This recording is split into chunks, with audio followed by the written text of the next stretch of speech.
Okay, so that is your monthly report form. And that's reporting schedules. Again, you can report to either location, either Chelsea or Celine. Also, getting back to your contracts. Next, you're going to see underneath your address, your phone number, make sure that that information is correct. If it's not, you want to cross it off and legibly on both copies write your correct address. Your term of probation, your charge or your offense, whether it be domestic violence, operating while intoxicated, minor possession, etc., that's what you are convicted of. For those of you who are convicted to a deferred case, for example, minor possession or section 7411 or HIDA, any of those type deferred programs are what we consider non-public. That means that we do not discuss your case or any specifics with anybody other than the probationer and or your attorney. So those of you who are living at home with parents or have some type of family members or spouses who would like to assist you, for example, in paying your fines and costs, and if they were to come to the court and ask how much you owed and they wanted to pay on your behalf, my office as well as the clerk's office would not give them any information due to the confidential nature. So please make sure that you come with someone who is either paying or assisting you on your behalf, because we will not we will not discuss your case without a consent form signed and further things taking place. Okay, so those again are for deferred cases. Next, it is ordered while on probation that you, number one, and this is most important, do not violate any criminal law of any unit of government. If you pick up any new offenses while on probation, it would violate your terms of probation, and any of the suspended jail time that you have would be imposed. Do not leave the state of Michigan without consent of the court. Now, travel. Travel is something to where we request that you provide our office with at least 72 hours notice in advance if you'd like to travel. You must be currently compliant with your probation terms. If you're going on vacation and you want to go to Cedar Point or to Florida for spring break or something, you must be paid in full with your fines and costs. If you have an outstanding balance and you have $100 per month but yet you have money to go on vacation, there's a problem. So fines and costs need to be paid. Drug tests need to be negative. You need to be compliant.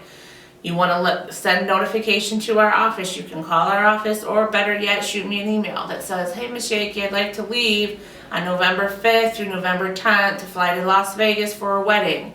I would need the flight information, your itinerary, what flight number that you're on. If you are driving, we would need MapQuest type directions. So that would be your responsibility to print those directions off from the beginning location to the ending location. Make sure that you provide that with your request. I will review your file, let you know whether or not that travel is approved. If travel is approved, it's your responsibility to contact my office to make arrangements to pick up your travel form. This is a hard copy, old-fashioned kind of form. You sign it, I sign it. We have all the information there. You keep the original. I keep one for my copy, for my file. You have to have this form on you at all times while you travel. We will not approve travel if it's more than a week out. So if it's December and Christmas and you know you want to go out of town, wait until about a week or so prior to travel to make sure that you pick up that form, okay? Travel, again, the same for out of country is the same as we would do out of state. So again, you must make sure that you give our office enough time to respond to your request. Remember, I am at 2 separate court locations. I go to the jail. So we don't want you to wait till a Friday night asking for travel for that weekend and no one is here to help with your request, okay? So next, make a truthful report to your probation officer, again, on a monthly basis or as often as I require. Reporting, the better you do, the quicker I decrease supervision and you have more freedoms in reporting. The more struggles that you have or more issues or barriers we have, we might have to see you on a more regular basis, and I'll let you know. All of you should strive to be able to get on mail-in reporting. Those of you who are working or in school and have a conflict because you know on Fridays between 8 and 12:30 you're not available, well, those of you need to make sure that your fines and costs are paid. You meet with me, say, hey, Ms. Yeakey, here's my community service. Would you consider me to be more flexible? We can take those requests on a case-by-case basis, but ultimately it's up to you to make sure you're providing, again, a truthful report. Truth for reporting, the biggest thing that can land you in violation if you provide false or misleading information to me. If myself or my coordinator, Deanna, should happen to ask you before we send you for a drug test, would you test positive? Is there anything we need to know about? oh no, Ms. Yeakey, I'm fine, and we send you, and the next day we get a positive, and then you want to confess to me, it's kind of out of the bag. It's a little late at that point. So if it's ahead of time, we can work through things. We can. Our job here is to help you successfully complete your probation terms. So the more information that we have, and the sooner we receive it, the better it is for you. Notify me immediately if you have any change in your address or your contact information. I know I've covered this before, but again, it happens all the time. I didn't show up to court because I didn't get my notice. Well, whose fault is that? It's your job to make sure that we have all the updated information of where you're at and how to get a hold of you. Fines and costs, we've already discussed all of those issues. That's the next area, number 6 on your contracts. You are required to follow whatever judge's recommendations or sentencing guidelines were, whether it's at sentencing, within 30 days, equal monthly installments. It all depends, and it's there in your contract. Next, no drugs, no alcohol. This is a very big condition. That's about 99% of all probationers. Drug testing is held at Community Corrections. Community Corrections is located at 4101 Washtenaw. It's out at the Service Center at Washtenaw Hogback, right across from the jail. They're open on Mondays, Wednesdays, and Fridays from 8:30 to 4:30. Tuesdays and Thursdays are open 8:30 to 6:30. So you have a little later time frame for those of you who may have a job conflict or employment schedule conflict. All drug testing, you must have photo ID. The standard drug test is $10. Those of you who have an alcohol-related offense, you will be submitting to an additional drug test, which is a $25 cost. So you will have $35 tucked aside, okay?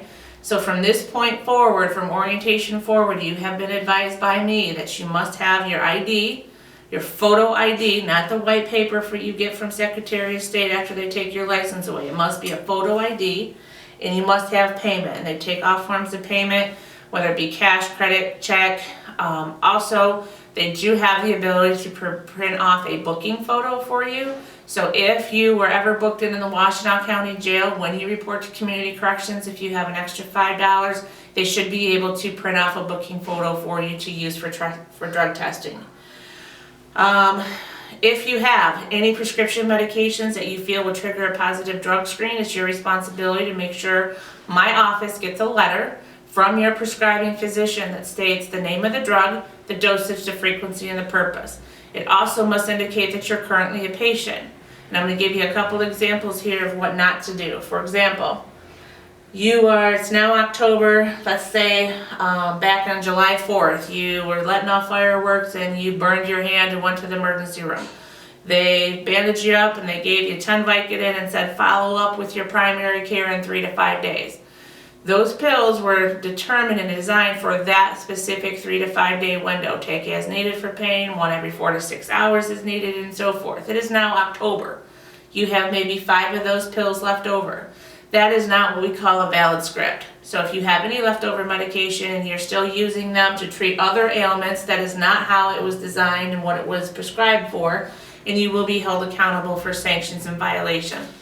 Those of you who have a medical marijuana card, medical marijuana is not approvable on probation.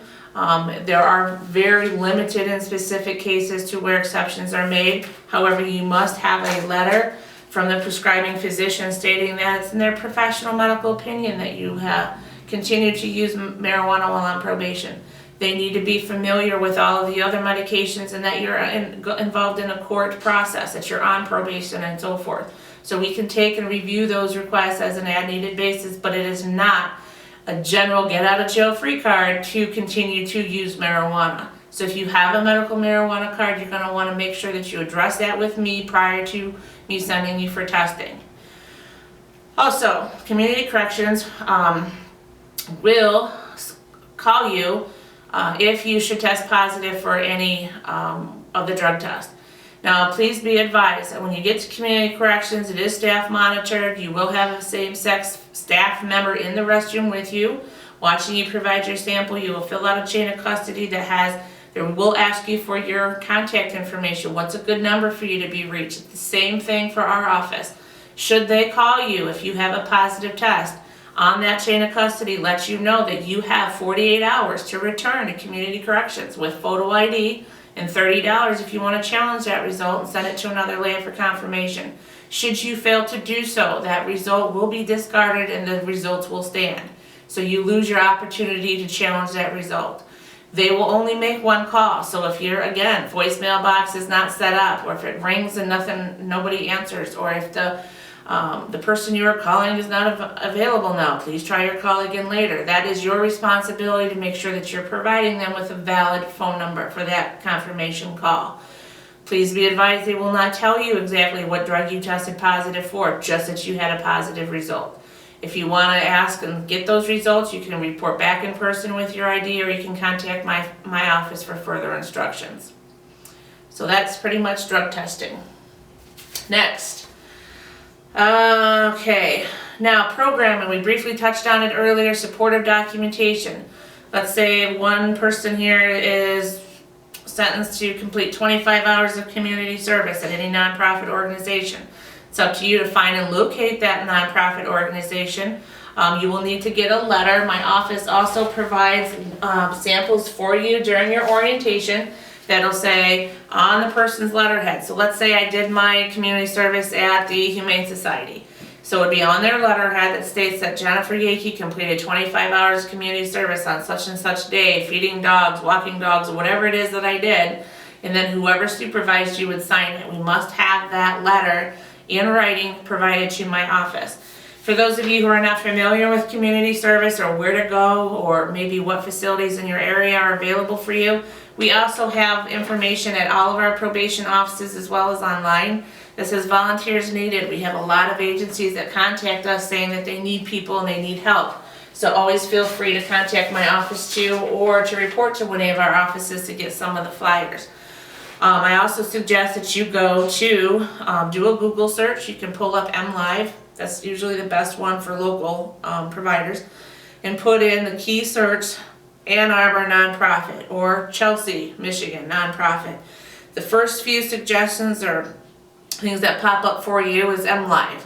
You click on that one, it actually has the name of the nonprofit organization, the address, and the phone number. So it's up to you. Find which ones that are familiar, that you are interested in. YMCA, Boys and Girls Club, churches, food banks, shelters. Again, it's up to you to find that community service and make sure you provide documentation to my office. I do recommend that you don't wait till the last minute. Sometimes community service providers have a wait list, and it's not sometimes that easy for you to get enrolled or have someone accept you for their community service. Next, supportive documentation for employment. Some of the judges will order that you maintain your employment or seek employment with job search verification to probation. So if you are ordered that condition, you must bring me pay stubs, or you must provide me with your monthly updates of your job search.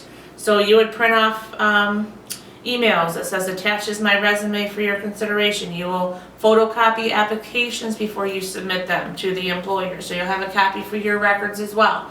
So you need to be actively looking for a job instead of having a job. So your full-time job would be job search.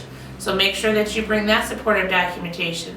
Let's say that the judge orders you to maintain good grades in school with monthly updates to probation. So you would provide me with a power school or whatever type of program you have from your school, your counselor's office, that says you're attending regularly, you're doing your homework, you're doing what you're supposed to do.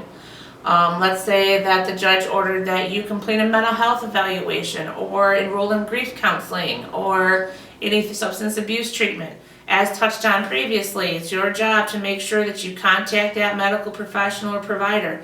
You sign any consent to release information forms that are necessary, that you have that monthly update to my office. And one of the biggest problems that we have with probationers is that when they come on these designated days, they fill out the report form, they have their employment pay stub, and I say, where's your IOP or your outpatient information?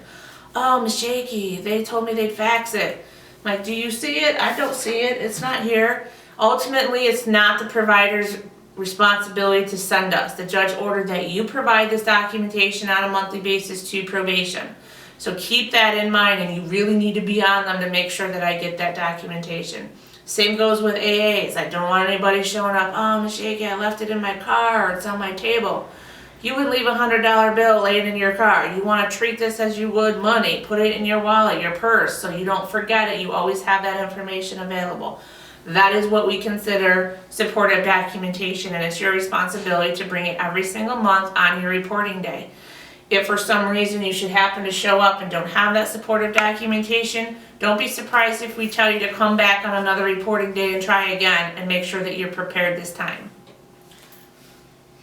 Okay, let's